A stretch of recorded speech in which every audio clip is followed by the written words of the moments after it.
కృష్ణా జిల్లా మచిలీపట్నంలో దారుణం జరిగింది. కోడలిపై కత్తితో దాడి చేశాడు మామ. కోడలు ఆకూరి నాగశ్వేతకు తీవ్ర గాయాలయ్యాయి. శ్వేత తలకు చేతికి గాయాలయ్యాయి. ప్రభుత్వ ఆసుపత్రిలో ట్రీట్మెంట్ కొనసాగుతోంది. మచిలీపట్నం పరాసుపేటలో ఈ ఘటన జరిగింది. మెడికల్ షాప్ నుంచి బయటకు వస్తుండగా కోడలిపై మామ సోమరాజు దాడి చేశాడు. కుటుంబ కలహాల నేపథ్యంలోనే ఈ హత్యాయత్నం జరిగింది. నాగశ్వేతకు కొన్నేళ్ల కిందట వలందపాలెంకు చెందిన వెంకన్నతో వివాహం జరిగింది. తమ మధ్య తలెత్తిన విభేదాలతో 3 ఏళ్లుగా వేరువేరుగా ఉంటున్నారు భార్యాభర్తలు. అయితే మామ సోమరాజు కోసం ప్రస్తుతం పోలీసులు గాలిస్తున్నారు. ఆమెపై దాడి చేసిన నేపథ్యంలో పోలీసులు అతని కోసం గాలింపు చేస్తున్నట్టుగా తెలుస్తోంది. భార్యాభర్తల మధ్య విభేదాలతో ప్రస్తుతం 3 ఏళ్లుగా వేరువేరుగా ఉంటున్నారు. అయితే మామ దాడి ప్రయత్నం నుంచి ఆమె తప్పించుకొని ప్రస్తుతం ట్రీట్మెంట్ కొనసాగుతోంది. జిల్లా కేంద్రమైన మచిలీపట్నంలో దారుణం చోటు చేసుకుంది. కోడలిపై మామ కత్తితో దాడి చేశాడు. ఆ సమయంలో పక్కన ఉన్న ఓ కానిస్టేబుల్ మామను అడ్డుకోవడంతో కోడలు ప్రాణాలతో బయటపడింది. మచిలీపట్నం పరాసుపేటకు చెందిన ఆకూరి నాగశ్వేతకు నలందపాలెం చెందిన కలిదిండి వెంకన్నతో 2022లో వివాహం జరిగింది.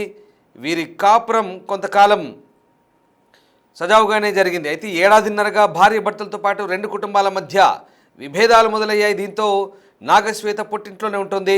శ్వేత కాపురానికి రావాలంటూ భర్త వెంకన్న బాబు కోర్టులో కూడా పిటిషన్ వేశారు. వలందపాలెంకు చెందిన కదిలిండి వెంకన్నతో 2022లో ఈమెకు వివాహం జరిగింది. అయితే ఈ క్రమంలో ఇక శ్వేత మామ సోమరాజు బుధవారం రాత్రి మచిలీపట్నం పోలీస్ స్టేషన్కు కూతవేటు దూరంలో ఓ మెడికల్ షాప్ ఎదుట పదరైన కత్తితో కోడలపై దాడి చేశాడు. ఆమెను అంతమొందించేందుకు తలపై బలంగా నరికాడు. శ్వేత చేయి అడ్డు పెట్టుకోవడంతో చేతితో పాటు తలకు బలమైన గాయాలయ్యాయి. అదే సమయంలో పక్కన ఉన్న ఈగల్ టీం కానిస్టేబుల్ మూర్తి సోమరాజును అడ్డుకున్నాడు.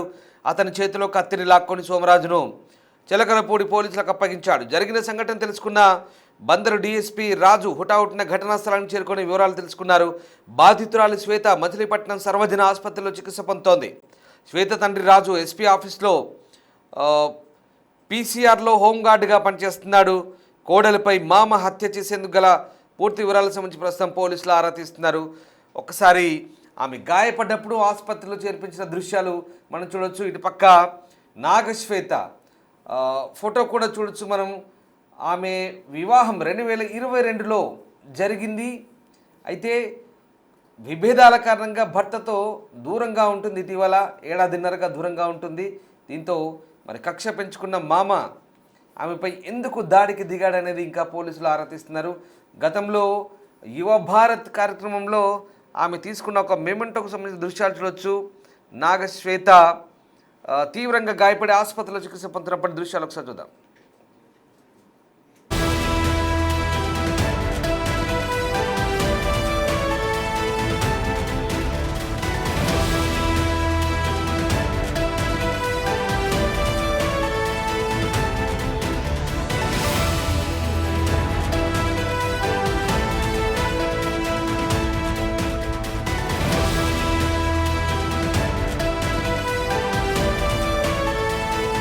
మామ చేతిలో తీవ్రంగా గాయపడ్డ నాగశ్వేత ప్రస్తుతం చికిత్స పొందుతోంది.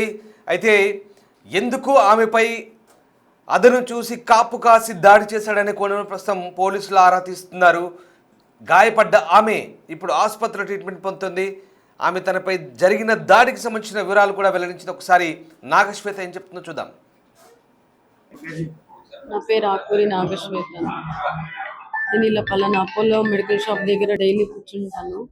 అమ్మోళ్ళు పక్కనే చిన్న బిజినెస్ ఏదో చేసుకుంటా ఉంటారు అన్నమాట. దోశ పిండి అమ్ముకుంటా ఉంటారు. నేను కూర్చుంటే మా మామయ్య సడన్ గా వచ్చి నా మీద అటాక్ చేశారు. కలిదిండి సోమరాజు కత్తితో కొబ్బరి బోండాలు కొట్టే కత్తితో అటాక్ చేశాను. ఫస్ట్ ఇట్లా నేను ఇటువైపుకి కూర్చుని ఉన్నాను. సో ఇటు నుంచి వచ్చి 2 కొట్టేసరికి నేను చెయ్యి అడ్డు పెట్టాను. చెయ్యి అడ్డు పెడితే చేతి మీద కూడా ఓకే ఇప్పుడు అంటే అవునండి, అవును ఫ్యామిలీ ఇష్యూస్. నా పేరు ఆకూరి నాగశ్వేత. నేను ఇలా పలానా అపోలో మెడికల్ షాప్ దగ్గర డైలీ కూర్చుంటాను. అమ్మోళ్ళ పక్కనే చిన్న బిజినెస్ ఏదో చేసుకుంటా ఉంటారు అనమాట. దోశ పిండి అవి అమ్ముకుంటా ఉంటారు. నేను కూర్చున్నాను.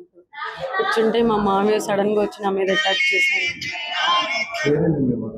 కలిదిండి కలిదిండి సోమరాజు. దేనికి అటాక్ చేశాడు? కత్తితో కత్తితో కొబ్బరి బోండాలు కొట్టే కత్తితో అటాక్ చేశాను.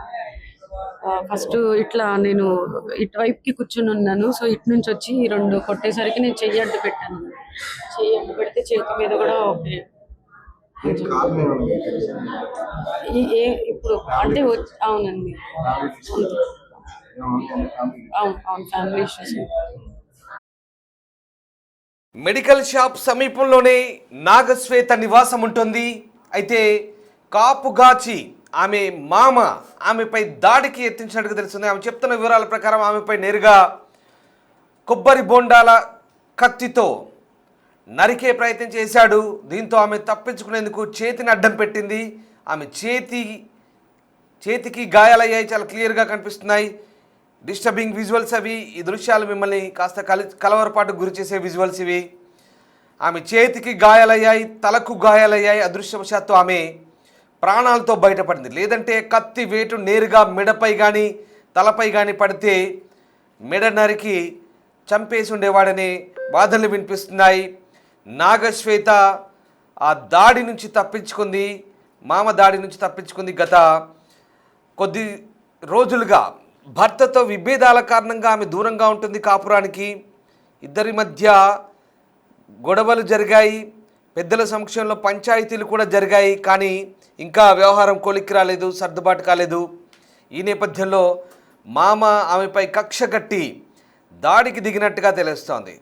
నాగశ్వేత దృశ్యాలు మనం చూడొచ్చు. ఆమె దాడిని అడ్డుకోగలిగింది. కాస్త స్పోర్ట్స్ పర్సన్ లాగా కనిపిస్తుంది మనం చూడ్డానికి. వాస్తవానికి ఆమె అలా ఉండడం వల్లే కనీసం అడ్డుకోగలిగింది, ఆ దాడి నుంచి తప్పించుకోగలిగిందనే అభిప్రాయాలు కూడా ఉన్నాయి. ఎందుకంటే ఆమె యాక్టివ్గా ఉండడం వల్లే కాస్త తప్పించుకోగలిగింది. లేదా బలహీనురాలుగా ఇంకా బలహీనంగా ఉంటే కనుక ఆ కత్తి వేటుకు బలయ్యేదేమో అనిపించేది. ఎందుకంటే చేతును అడ్డం పెట్టుకొని తప్పించుకునే ప్రయత్నం చేసింది. చాలా తెలివిగా వ్యవహరించింది, ప్రాణాలు కాపాడుకుంది.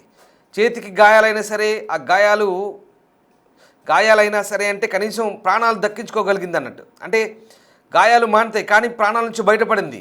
లేదంటే ఆ చాకచక్యంగా తెలివిగా వ్యవహరించకుంటే ఇవాళ ఆమె ప్రాణాలు, ఆ మెడ తెగి ప్రాణాలు పోయేవి.